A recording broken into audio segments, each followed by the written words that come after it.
Thank you. Thank you very much, ladies. Can everyone hear me okay? So a couple of housekeeping I was told first. If you guys have questions, please ask them throughout. There are little mics here. You just kind of tap it. It turns green somehow. Ask your question so the whole room can hear it. It's kind of a nifty feature. And then I would just echo again, I would very much like for this to be an interactive session. So stop me, ask questions. We are actually going to do an activity together. So I'd like you to be able to walk away with a story that you can use. That is our topic for today. So be prepared for that. If I have to, I will Socratic method and call on people, but don't make me the bad guy. Just volunteer, and we'll talk about that stuff. Sound good? Yep. All right. So I want to talk to you a little bit about TOPO, which is the organization I'm with, just to give you context for where I'm coming from for today's conversation. So TOPO is an analyst firm. For some of you, you may or may not be aware of sort of the analyst world, but like a Gartner group, except we focus exclusively on sales and marketing. What that means is we study those organizations to really understand how the best ones really are the best. What are those best practices? What are the things that they do that help their organizations grow faster than others? And we support our clients in a variety of ways, including expert advisory services. We do consulting. We do all that kind of stuff. But the real takeaway I want you to understand here is that we study them. We try to parse out what the things are that the best teams do that make them successful. That's what we're going to share today. Okay, cool. So there we go. Now, aside from the sexy logo slide that we all kind of share, the point here is that we work with organizations of varieties of sizes, right? And so whether they're large or small, one thing that they all have in common at some point or another is the misconception, you guys have all heard it, that if we build this amazing, terrific product, people will come and buy it.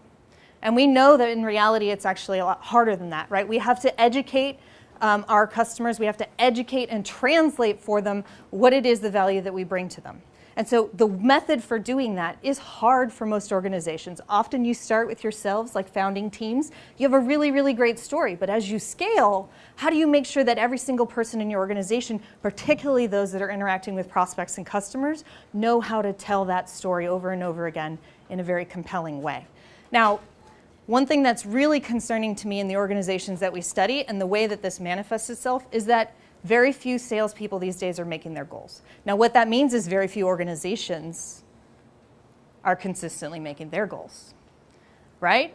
Now, that's a really bad thing.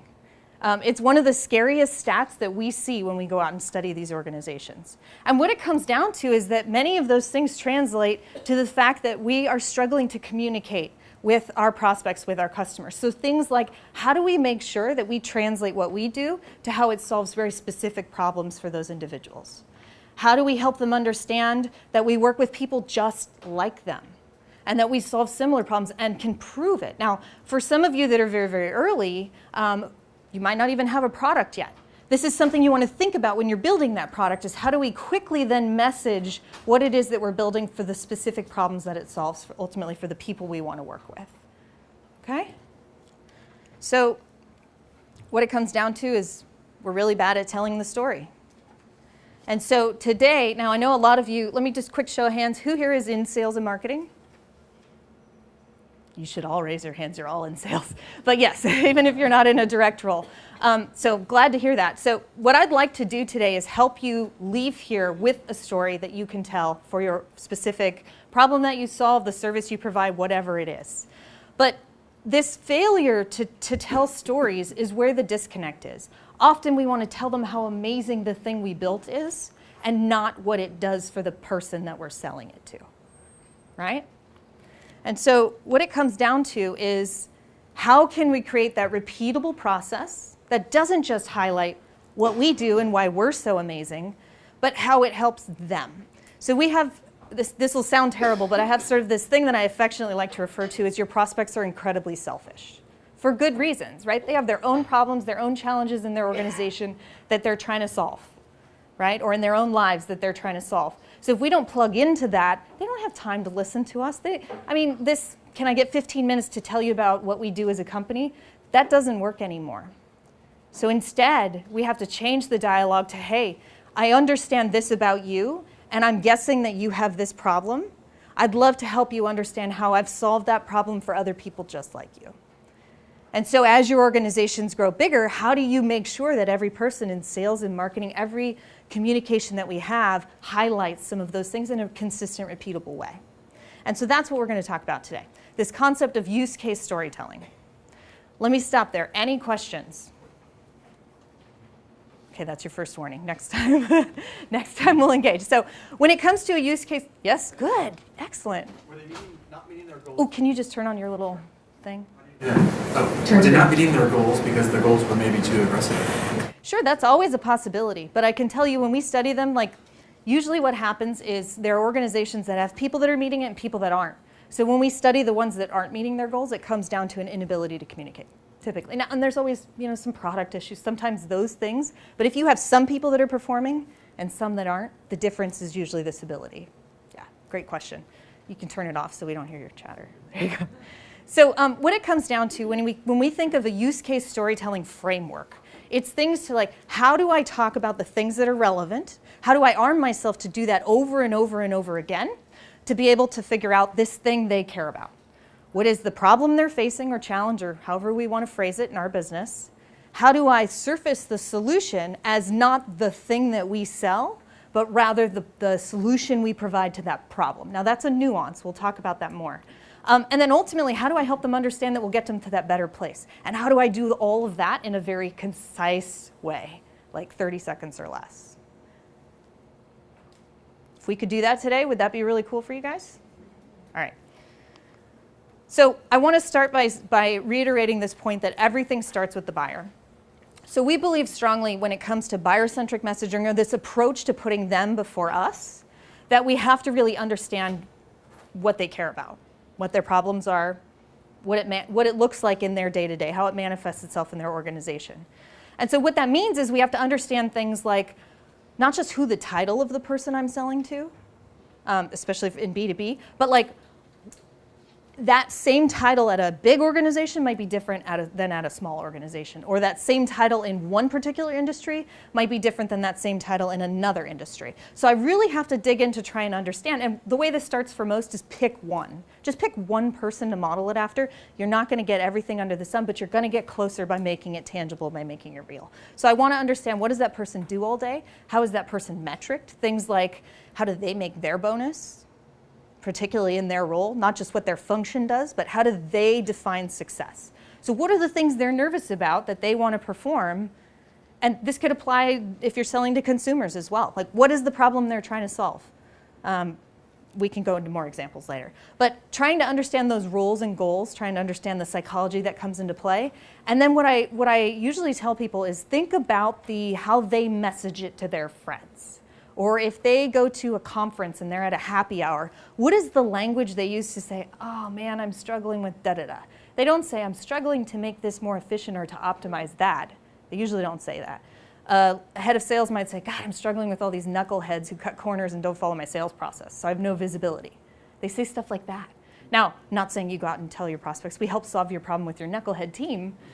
You can message it differently, but the point is as much as possible, any of our stories should be in the words that those people use, how they describe their life, so that we can draw that direct connection. Does that make sense? Cool. Now, we're going to focus today on use case stories first and help you create one of those, but a very quick thing is to think about it. And does everyone in here know what a value proposition is? It's your pitch, right? The same applies to your pitch. Making sure that it's not just about we provide widgets that do this, but we solve problems. We address this issue. Whatever those are, you connect it back to making it tangible for the person you're selling it to. And then the plays concept here is how do you actually do that at scale with your sales team? How do you create a process for them to follow over and over and over again, including identifying what matters to the buyer so that you can scale it out? We won't go as much into that today, but I'm happy to answer questions. Cool? So let's jump in. This is a framework for a use case story. So I would, in your mind, there's 4 things to keep in mind. There's the person, and then there's the problem, solution, result. How do I anchor it to the person, people just like them? So I say, like, if I solve this problem for somebody, give me one of your target personas. Anybody? Well, you give me one of them. Tell me how. Well, how much you want to tell me? Well, just like, how would you describe your buyer? Well, kind of you, like, we're going to get out of this. Probably want to know more about you, and ideally we find that fast. and we have the full picture right away. So that'd be it. But what So do you we- sell? That concept, which Okay. is a web page, Can't for see. example. Okay. So it's a website, like the way to build a web page. Oh, You- okay. So you would have your site, like this new thing called website. But Okay. So So, you target let's say business you, owners or yeah, or- business? Okay. how would you qualify yourself? How would you define yourself? Depends in what role I'm sitting. Well, I sit in many roles. Right now, Yeah. let's say today. So, well, hopefully somebody who's teaching, teaching something new. But so let's take an example. Maybe you're selling to a business and you want to go to the leadership team of that business, either to a head of marketing, to who would own the website, or do you want to go to a business owner? Well, for us, it's Freelancer. Like a freelancer. Like the Freelancer. person. Okay. All right. So a So on a consultant. personal level, yeah. Got Consultant's it. a good example. Got it. So let's say I'm that. So the story is about how you've helped other consultants. That's your protagonist. I help somebody else who runs their own consulting firm do X. Yeah. Then we think about what is the challenge. So the challenge that they're facing, the thing I'm trying to solve for, which is they're struggling to get their name out there maybe. They really need a way to you know, I don't know, be found more easily, like under certain subject matter expertise if people are searching that. It's a dumbed down version because I'm sure you guys are a little more sophisticated than that. So I want to throw out there, look, I work with people like Kristina, who runs an analyst firm, which is a team of experts that are trying to do blah, blah, blah. And one of the things they were struggling with is insert the thing that aligns to what you can fix. Now, we were able to help them address that by building a website, whatever this might be. And as a result, they were able to increase not only their web traffic, but their new business from that source by X%. It's a very tight story, right? That is very specific. Now, you can only use that with other people just like me. And that's okay, because then you insert another persona, you tell a different story. So the goal here is not to find the one-size-fits-all story, but to be able to quickly make the story relevant to the people you're talking to. So we sort of call this the default personalization level is to the peer, right? If I can talk about people just like you, in a position just like yours, or in a business that's very similar to yours, that peer level makes it relevant. Now, if you can get more than that, that'd be great. Like, if you could literally go tell me what, I don't know, when Serious Decisions was 50 people and how you built their website, that would be really powerful to me, a direct competitor, right? That would be interesting. So we want to think about that. But when you think about this structure here, it's all about identifying the person, problem, solution, result. Does that make sense? All right. So I'm going to give you a little more detail around each of those, and then we're going to do this. And we're actually going to share, live, critique. Yeah? Get ready for it? Okay. So when we think about how to set up the person, there are a couple different varieties. Now, these are not the only ways. These are the most common ways we see teams do it today in a repeatable fashion, right? Which is, how can I find anecdotes to characterize and make that person human so that I draw that peer connection? So this is the person responsible for X. This is and I'll show you an example in a bit. This is the person who's in that same role at the similar company. This is a team in a similar industry. Whatever that is, I'm trying to draw that peer connection. And for most teams, now whether you have customers or not yet, that's okay. But if you have customers, if you can actually tell the story of a specific buyer, not the company that bought it, but John, the director of X, bought this because he was struggling with da-da-da. That's incredibly powerful. And I'm not sure how many of you have had this experience, but often when we tell generic stories, they're not as believable. People are like, of course you're the industry leader. Everybody is. And of course you solve that problem. Everybody I talk to does. But when you make it tangible, when you make it that connection to a specific person, it's a much more credible, much more believable story. So that level of specificity is really important here.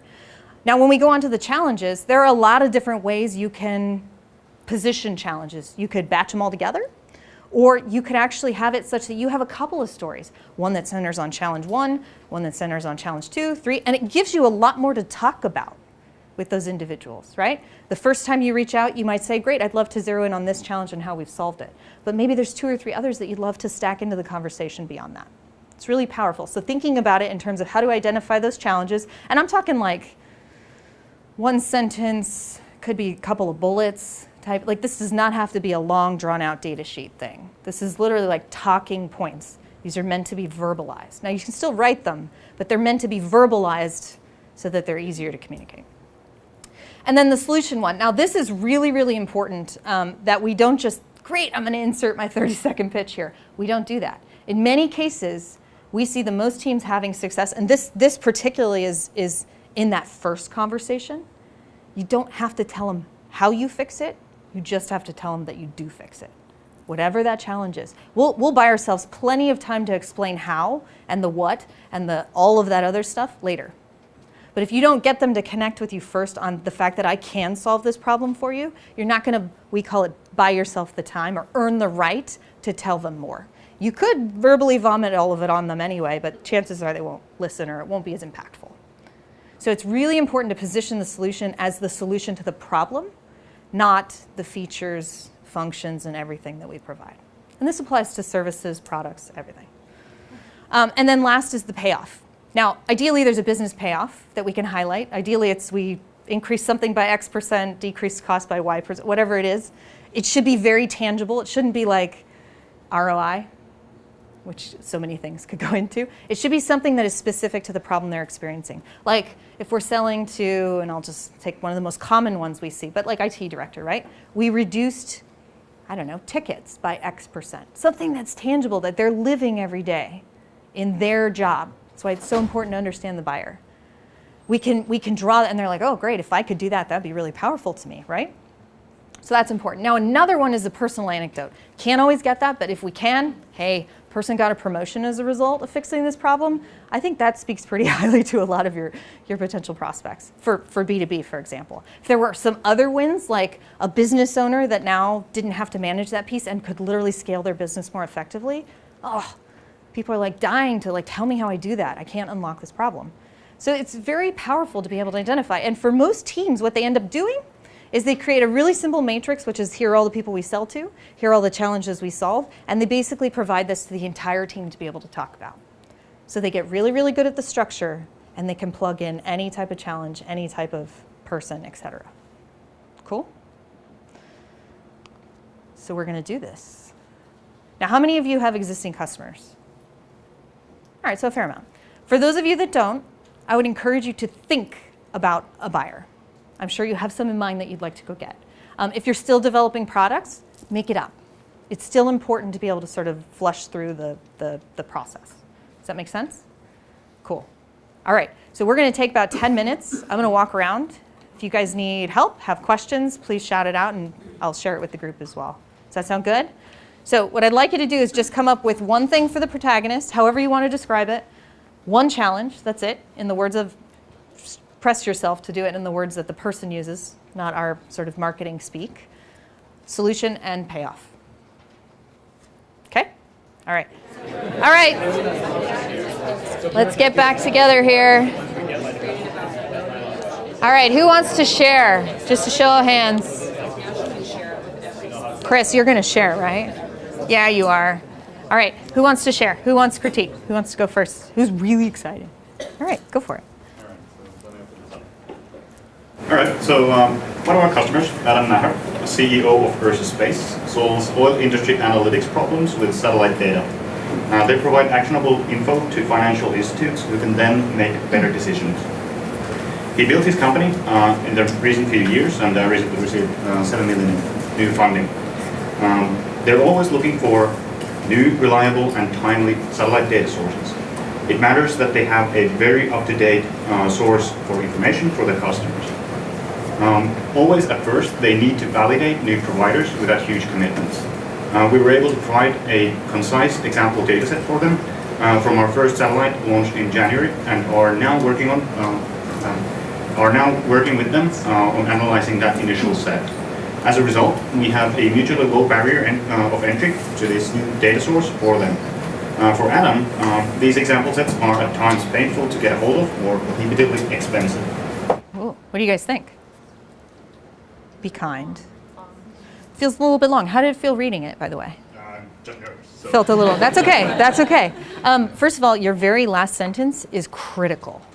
The payoff to him.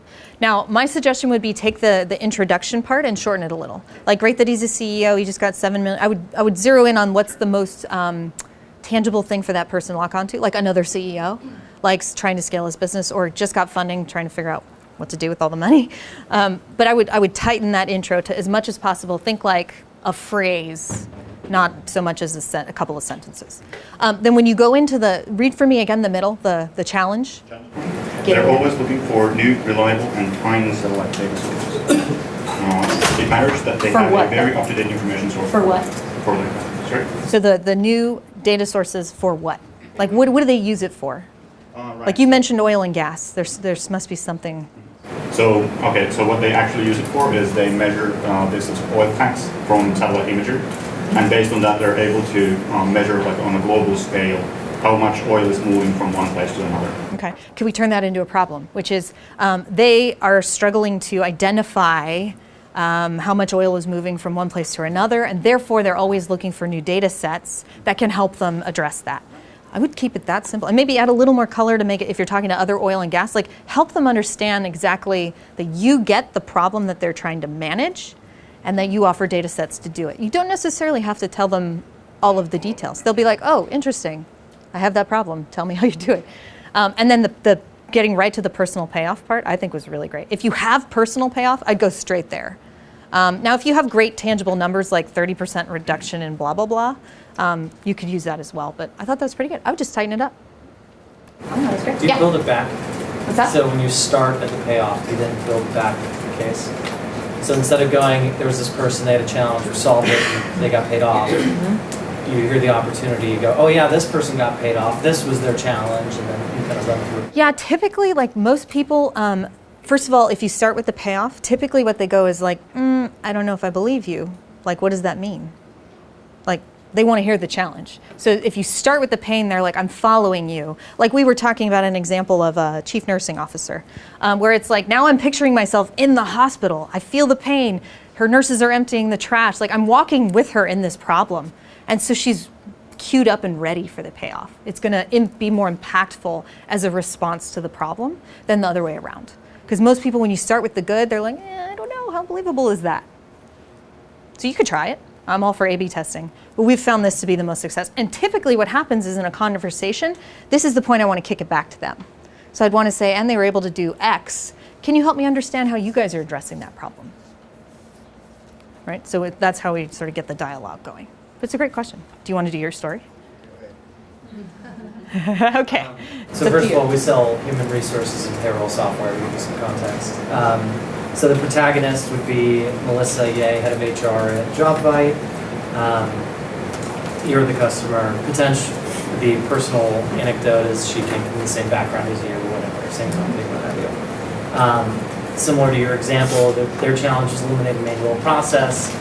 They use Namely's services, and it worked out so well. Not only did they achieve that, but she got so much favor from her employees that she actually now acts as a customer reference and speaks to other companies.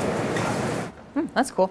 I don't feel her problem so much. I feel like everybody has manual aspects of their job. Can you elaborate on that? Yeah, I mean, so not to bore everybody in the room, but let's say you move your address, that has to be updated in your benefits and your payroll system. So Oh God, that's a we sell integrated human resources software that allows a company to do everything on one platform as opposed to 3 or 4 manually. Yeah, I would dig in more into like the annoying little things that she and her team has to do, like updating addresses, or you can imagine like the whole first part of you can imagine coming up on tax time, her headaches around getting everyone's address updated to get them their W-2s. Like make them feel it, where they're like, oh man, I just went through that.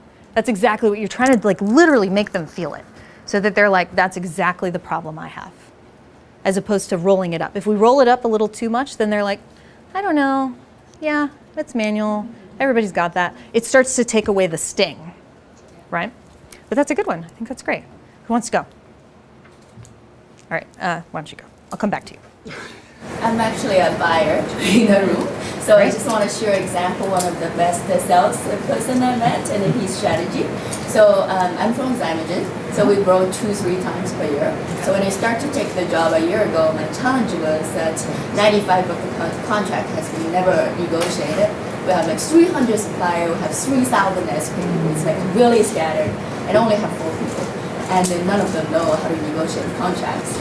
So I start to launch an event to get to all the key distributors in the industry to talk about it. So the first meeting, I didn't talk about sales, I talked about growth. then it's about half of the sales stick around to go to the second meeting because they understand what the strategy I'm heading to, because we are small. We were small like in 2016, but now it's like 3 times or 4 times already. So that's the future I'm selling to them as a buyer.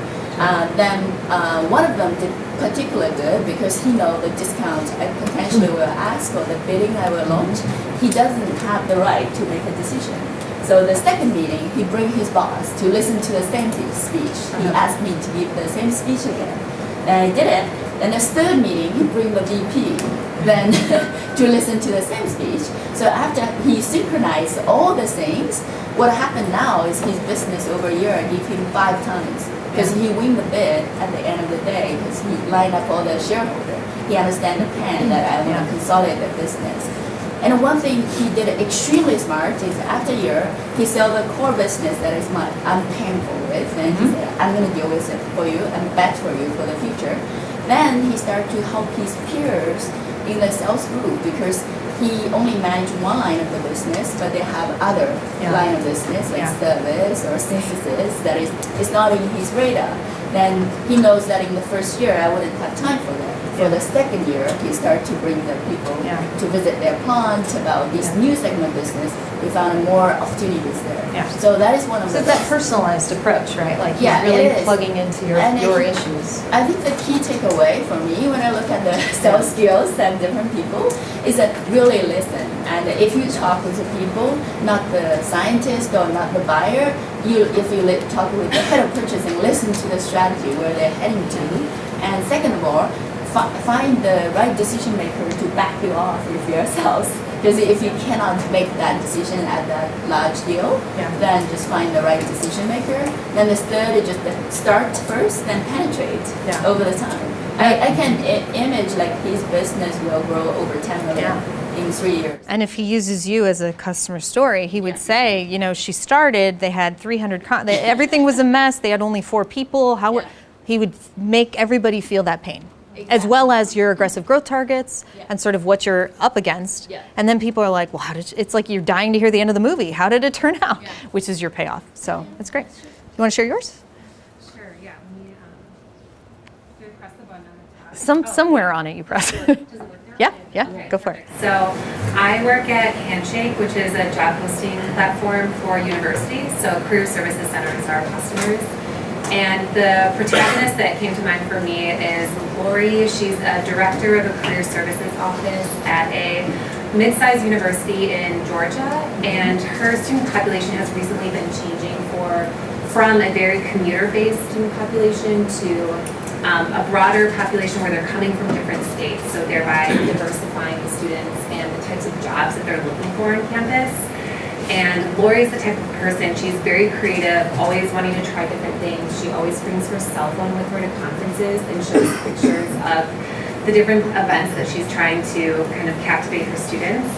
And the challenges she had when we first started talking with her is not a lot of her students knew about their job posting platform. There was very low engagement. And also there was primarily local employers and not a lot of employers with jobs in other states and different opportunities. So low employer and student engagement.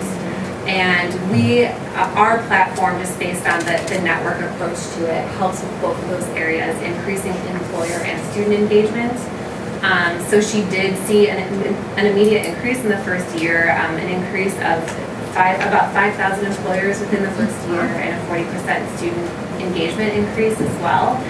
And so she's now known among our other career services directors as a pro user of the platform. So last week we had our conference and she led a session where there was about 75 directors in the room listening to her pointers of how she's leveraged our platform to increase student engagement on our campus. Love that. What do you guys think? It's great. So a couple of things. Thank you. What? Yeah. Everybody wants to buy it. Yes. If I could, as you were saying, I'm glad you said that. He said it was long. Yeah. It was Part long. of it, you were just telling the story on how to set it up, right? Yeah. So You only have a certain amount of time, right? Well, If this is a hook and we're going in and telling a story, we got Yeah, 15 seconds. Yeah, it depends how you use it, right? So in the hook, yes, it's long. In great, we have a 1 hour meeting now. Like you can build on the story more, sure. Now, a couple of things I would drill on is you could divide that into a couple of stories for the hook conversation, because you had a couple of challenges that you highlighted. The out of state versus local, the low engagement, like there was a variety of things you could have highlighted. So I would think about how do you paint that into the we have now more time to dig into these different challenges, or do I just want to potentially highlight one? And I would, if you can, go back to Lori and find out how does Lori like get measured? Like, is her job to drive engagement? Is it to place students? Is it to, like, because all of those things are symptomatic, but not necessarily the, how do they make her better in her job? And it may even be personal goals, which is her personal goal that she set, you know, was to, I don't know, help X percent of students have jobs identified when they got out, or to engage X number of employers with the university, and to expand that beyond the local market by whatever. Like just, I would try to make it very tangible and zero in on one, and then you could cut those up into a couple of stories. Now, they could all have the same payoff, that's okay. You know, the same like so what of it all is good, but it allows you to focus in on more of the specific challenge, yeah, and potentially elaborate on, make me walk through the pain with you. So yeah, we all know we have low engagement, but like I want to feel it more, which is like she gets frustrated when she, you know, meets with a new student who is a senior on their way out and literally didn't even know that they had this as an option. Or the student, we did a student survey, it came back that the students don't feel they have enough internship opportunities, and we're like, seriously, I've got this platform. Like, so make us feel what it feels like to her as a personal consequence, you know? Yeah, like, I want to know what's so frustrating to Lori. And there may be even some tidbits from that talk she did with 75 people where she shared some of those, you know, with her peers. You're like, and you guys know what it's like. Like, these kids come asking for a job 1 month before graduation, and I'm like, where were you 3 years ago? Like, getting internships or whatever it is. Like, I don't know. And so, like, I would have them live a little bit more in the problem, because that's what causes them to listen to you, right? They're like, oh God, you get my life. You want them to have that thought that like, this person gets my life, right? And the other thing too I would comment on is by the living in the pain, and most everybody raised their hand that they were in sales or marketing, but one of the things that most people feel nervous about is, I don't know everything about that business. I don't know everything about that industry. I don't know whatever. The thing you become really, really good at as a salesperson, in whatever role you're in, is saying that I talk to people who have this same problem. That's what I'm an expert in. I talk to people who have the same problem, and we solve it for them again and again. So if I can help relate on the problem, then now I am a person that can be an expert to help you solve that. Yeah, help you understand how other people are solving it, you know, that type of thing. So I thought that was really good though. Yeah, go ahead. We'll come back to you.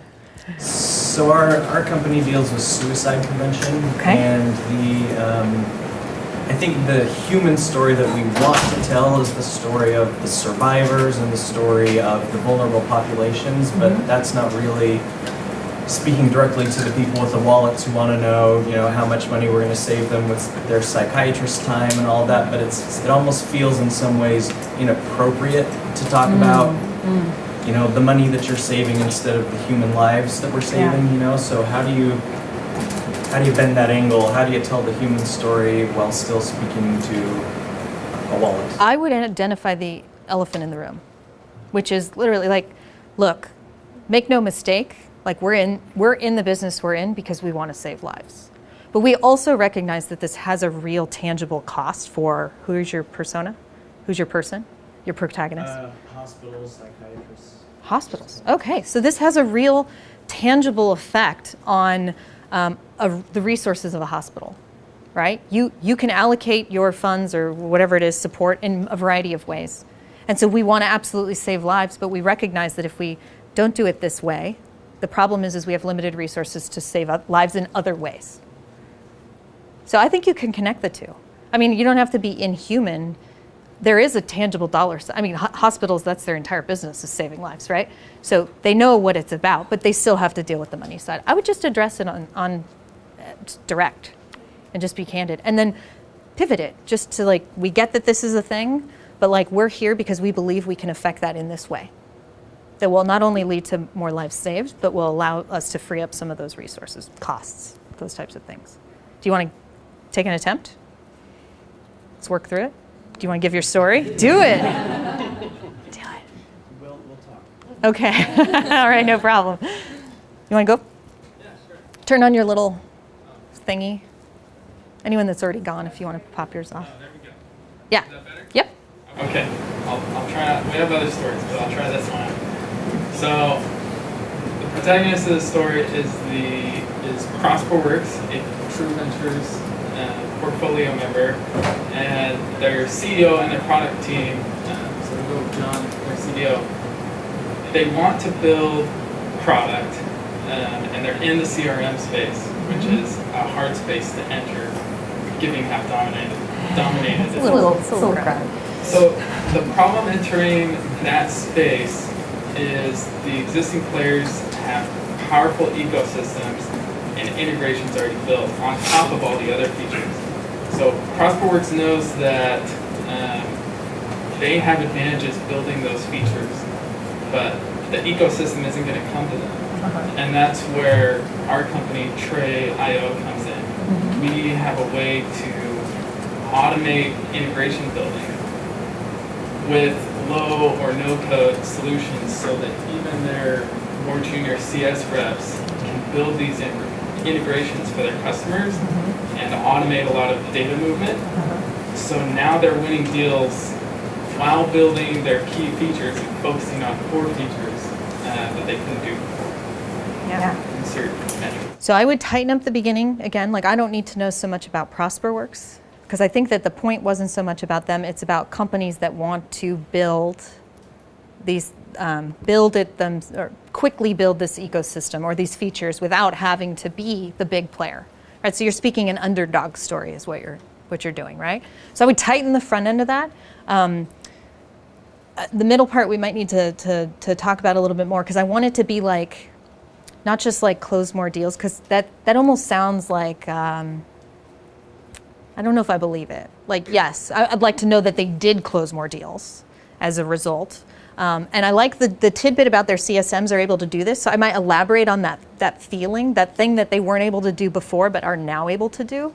So their CSM struggled because customers would come to them saying, do you do this? And they have to say no time and time again because we don't have the ecosystem.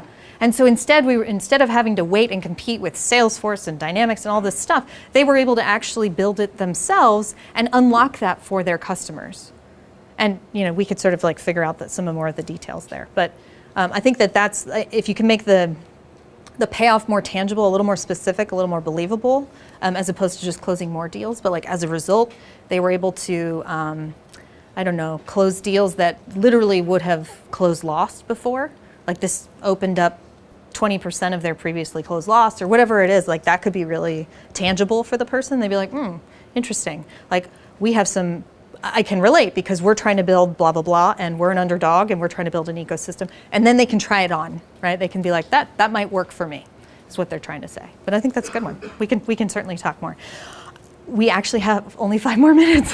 So I'll hang out, we can do some more. But one of the things that I wanted to talk about, and I'm just gonna offer a glimpse of this, but like once you have your story, there's sort of this, so I have an example here. We'll share this deck after. Your guys's were all better, so I'm not too worried about this. But coming back to this, like remember there were these other things, the value props, the plays. How do I use this? Like how do I get to the point to be able to tell that story? And there are some things that we want to consider. So here's a value prop build out. Like I mentioned, we're not going to go specifically into the depths of doing this one here. We won't have time. But you want that problem to translate in your value prop. You solve problems. You don't just sell products. So it's important. There's an example here for you guys to take. Now this last one is the point I wanted to touch on, which is how do I get to the point to be able to tell that story, right? Ideally, you can tell them in person and you can elaborate on the beautiful story of Lori, but often I have to condense it and I have to get it out there in a variety of different ways.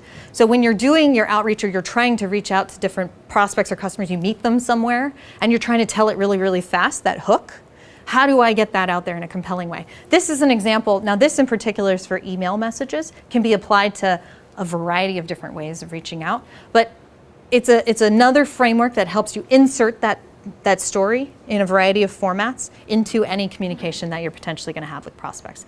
For any of the marketers in the room, I would encourage you to get away from, like there's always going to be a room for web content and all of that kind of stuff. But when you're trying to communicate, either in email or in some sort of invitation to an event or things like that, as much as you can insert pieces of that story into your communications, you'll be successful. You'll be more successful. Now, some of which, particularly in sales context, is we got to figure out how I understand how to identify the peer, right? So Lori, ideally, like Lori's got a title and I can go target other people with that title. Sometimes that works. If that doesn't work for you and you have to find another way, you have to think about how can we make the research of identifying to the peer level as quick as possible, right? So like, for example, if you guys are targeting deaf people, how do we identify that, or association, something that tells me that this might be a person that has a similar problem? So that's a critical component. The next is when we start the outreach, we need to like have context. You can't just like launch into the thing with them, right? So thinking about context as to here's why I'm reaching out. I'm reaching out because I wanted to share a story with you that I thought would be really impactful and might be relevant to what you guys are dealing with at ProsperWorks, for example. Now that story is about da-da-da, and you might do just a condensed version of that story in an email so that you can tell them the bigger, more exciting story later. But every chance you get to tell that story, insert it into your communications. You might have the 10-second version, the 30-second version, the version you use when you have an hour, right, to really get into it with them. Just think about how you can weave threads of those problems and the way you solve it into everything that you do. And then when specifically for any communications, a lot of teams, you guys I'm sure have heard call to action, right? So when we think about that call to action, pull them back into the story. So if you guys are ever struggling with the like, can we get 15 minutes to talk about what we do as a company? And people are like, I'm too busy for that. Instead say like, hey, you know what? I would love to grab some of your time to talk to you more specifically about how we not only helped Lori or ProsperWorks or whoever, but I'd love to dig into more about how we've helped more people just like them. Are you interested in learning more? It's one of the most impactful offer in sales is just to help them understand how people just like them are addressing that problem. So I've got this example that we'll leave in the deck for you guys to take a look at. It's just how do you translate these things? How do you look at them? But really what it comes back to is like there are real tangible benefits to using this repeatable framework. Like even after teams that literally just do it on a very occasional way. One team I had sent out 50 messages. Literally, they just said, oh, this is really cool. We want to try this. We're going to do an experiment. We're going to identify 50 prospects that are of a similar type. They would be the Loris who manage this, whatever her title is. I'm going to send this out with a very tight intro to the story with an invitation to learn more about the story. They got a 56% response rate. I don't know about you guys, but that's really good. Most people are like in the single digits for response rate, or at best they get to like 30% for a really targeted campaign. So it really, really works for the organizations that try it. Others, like things like getting that first meeting, so getting the opportunity to tell them the hour-long story or have that dialogue, they see a dramatic uptick without a lot of additional effort. So I encourage you to take the story that you started today, figure out how you literally just go after the person that you identified, and just go test it. And that's all I had. Any questions?